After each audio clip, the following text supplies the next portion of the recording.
Today we're going to be looking at the Everyman scarf.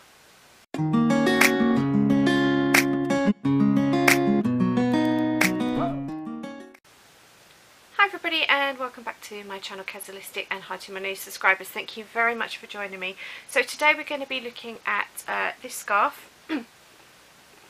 It's 70 inches long, so it's quite a long scarf. It's not terribly wide on the scarf front. I followed the pattern exactly. I probably would have made it slightly wider if I'd had a bit more time, but I literally have just finished this before I came on camera, so it was a bit of a scramble to get it done. So basically this scarf is reversible. So this is what it looks like on one side, and this is what it looks like on the other. So you've got a bit of flexibility with it. So the yarn that I've used is James C. Brett Marble DK. I'll put that across the screen in case you've never heard of it.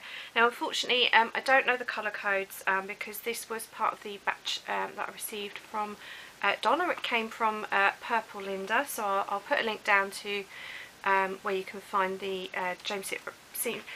Brett bundles. Some of them come with labels and some of them don't come with their ball bands at all. So these were two that came without the ball bands, but I know that they are James C. Brett Marble DK. So you've got sort of this one, which I have shown these both on the channel before, which obviously has a flex, and they're both flecked ones. So this one's got flecks of grey through it. So I thought they went quite nicely together. So they're the two yarns that I've used. The hook I've used is a 6.5mm hook.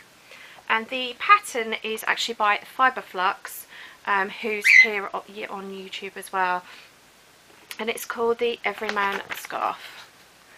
This has come off her blog that I've printed it off. So, so if you want to look up on Ravel, I don't know if it's on Ravel or if it's just on her blog, but I'll put the link where you can find the pattern anyway. I'll also put the link. I know that she's done a tutorial. I haven't used the tutorial, but there is one, so I'm going to put that down in the description as well. So Fiberflux is run by the lovely Jennifer Dickinson. So the pattern is very, very simple. So this is a nice easy one to explain. So for her pattern she's done a chain of 70, which basically is what I've done, so that gives you an idea of how much yarn there is. So it's double that length basically, so it's quite long. I'll put it on to just demonstrate that it goes around. Apologise for Chip. She's got the hump because I'm waiting on a food delivery shop any minute. So that's wrapped around a couple of times. That's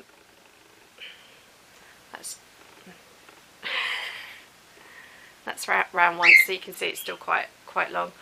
So you do a chain of 70, but of course this pattern is adaptable, so you can make it as short or as long as you wanted. And then row 1.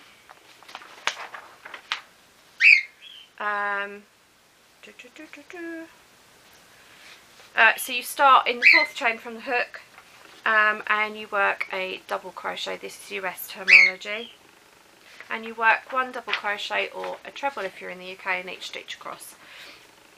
Row 2 you start, well, every row you start with a chain 3. So row 2 you do your chain 3 and you do a back post double crochet. And what that is you wrap, so your hook goes in. I can't really do it because so that's the back side of it. So you were going round the post like that, if that makes sense, and then just doing a double crochet in the normal way. So instead of going through your stitch, you're going around your stitch from the previous row. But Jennifer does have a separate tutorial for that, so I will link that down below as well. So if that's a new stitch that perhaps you're interested in but you don't want to make the scarf, I'll link that down in the description as well. So you do a row of the back post double crochets, and then the last row, which is the 3rd row, you just do your normal chain 3 and you do double crochets right the way across, or trebles if you're in the UK, and then you alternate the rows of back post double crochet US terms, back post treble crochet if you're in the UK, and then a row of double crochet US terms, treble crochet if you're in the UK. You just repeat that.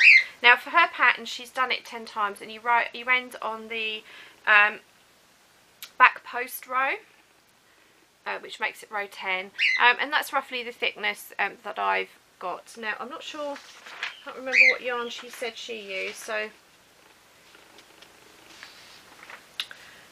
she used, see mine's come up a bit narrow because she's recommended chunky yarn. So if you are doing DK, you might want to do a few more rows than me. This is going to be going off to Woolly Hugs, so I wasn't overly worried. It wraps around the neck, keeps somebody warm, and that's the main point of the exercise. So this will be going off to Woolly Hugs for the refugee project, so I'll put the link for Woolly Hugs website and Facebook group down in the description as usual. And basically you can end up with a side like this or a side like that. I've gone for green because I thought, well, in every man's scarf, I thought, you know, I tend to do quite girly colours a lot of the time, so I thought this was something that perhaps a man might wear as well as a woman. So you've got sort of the lighter shot. I actually prefer this side. So where you've got the back post double crochets is where obviously these little lighter greens come through, and the double crochets were the darker ones. So that really is it. It's a lovely simple project.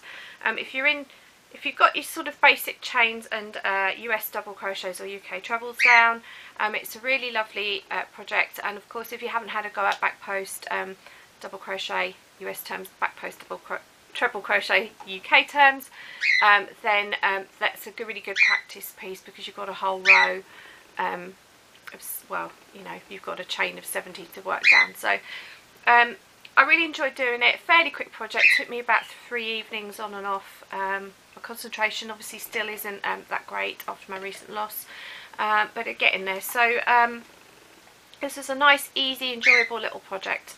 So hopefully that's given you some inspiration. Now I do have this yarn left over, so I'm in an iron about whether to make a matching hat, so watch this space, we will see. So I'll put the links for everything down in the description. So that's it for the craft bit. Short and sweet, I know, but it was a really simple pattern.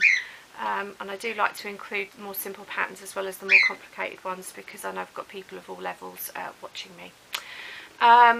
Okay, life update. This video is going to be fairly short. I am actually waiting on a food shopping delivery, so I'm just trying to squeeze this video in before it arrives. Not an awful lot to report, other than still obviously trying to reacclimatise to life after losing Bella and Charlie. Good and bad days. I find it very difficult to cry about it at the moment, but we all go through different stages of grief, don't we? So I'm guessing it's just a stage that I'm in. We did have a big storm rush through the UK, I think it was on Wednesday night. Very high winds. I know a lot of the countries had snow. Where I live, we didn't get any. Typical. But I know in some areas it was very bad, and some people were having to sleep in cars overnight, but they got stuck on motorways and stuff. Where I live, we had very high winds. I think they were sort of around hurricane level, or, you know, near to. My mum lives at the top of a hill, and unfortunately high winds is usually the thing that will do damage to her property. And it did quite a bit of damage. It damaged one of the sheds, affected the doors, affected some of her gates. It also damaged her greenhouse.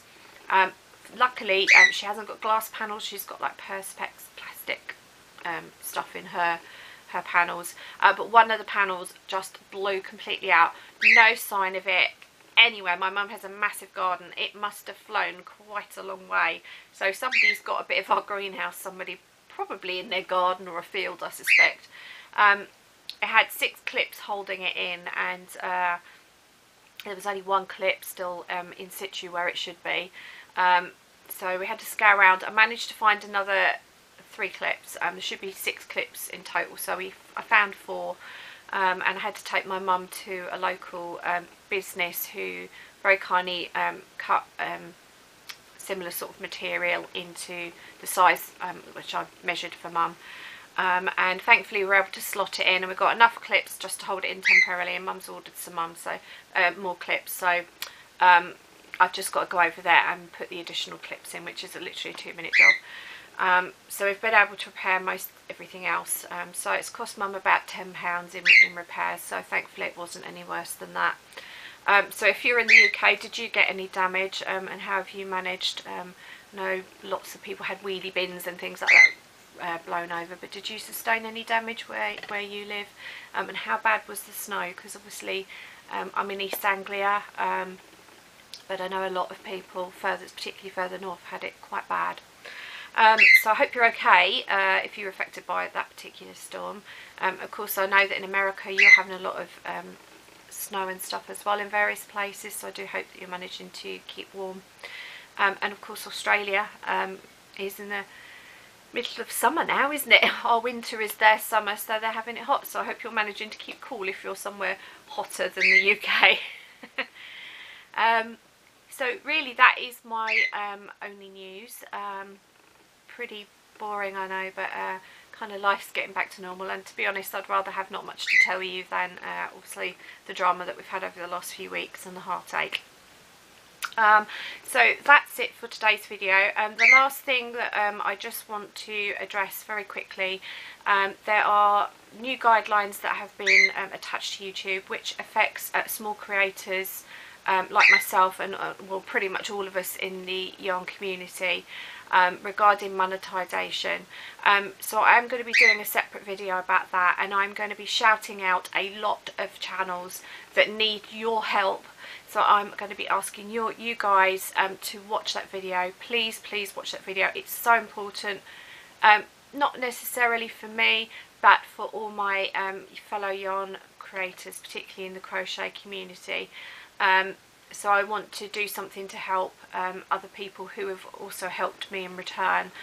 So I would urge you to watch my next video. It's not yarn as in, you know, showing projects and stuff, but it's going to be a very important video, so I would ask that you tune in and watch that, and I will explain more in that video.